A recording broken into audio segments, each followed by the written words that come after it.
Look at India. In a world that lacks leadership globally, Asia has a lot of leadership locally. And Modi's win is huge. I was in India a couple months ago, and I was astonished at the biggest complaints that I heard domestically. I heard that Modi's traveling too much, spreading himself too thin, not able to follow up as much as people had hoped.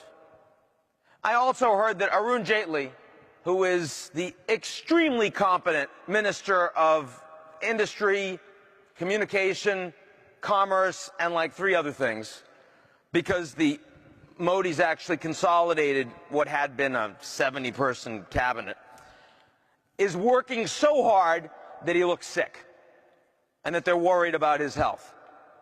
I got to tell you, the idea that in India those would be your two biggest complaints is astonishing. Right? I mean, this is a country that never had leadership of a party, and now you have Modi that actually controls the BJP. This is a government that actually shows up for work.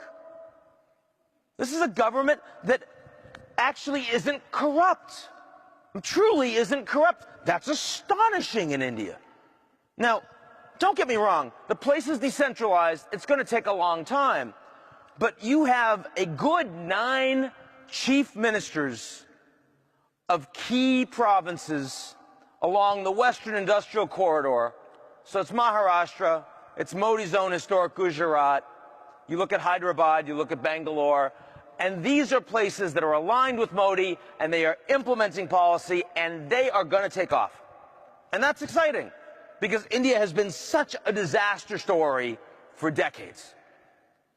So you look at major economies in Asia, and despite all of these geopolitical tensions, it actually looks pretty good in the near term.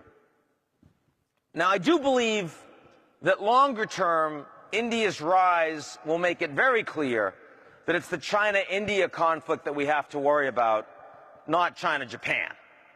Because the Japanese are not going to build a meaningful military. Their population is shrinking. They're not competing with the Chinese economy, and they won't be over the long term. They're at very different stages of development. They just hate each other historically. But India-China, if India is actually getting their game on, when you see Modi going to Vietnam and saying, we'd really like some blocks for exploration for energy, in return we're going to sell you a bunch of Coast Guard vessels so that you can deal with the Chinese more effectively in the South China Sea, that long-term poses a serious problem. But not today.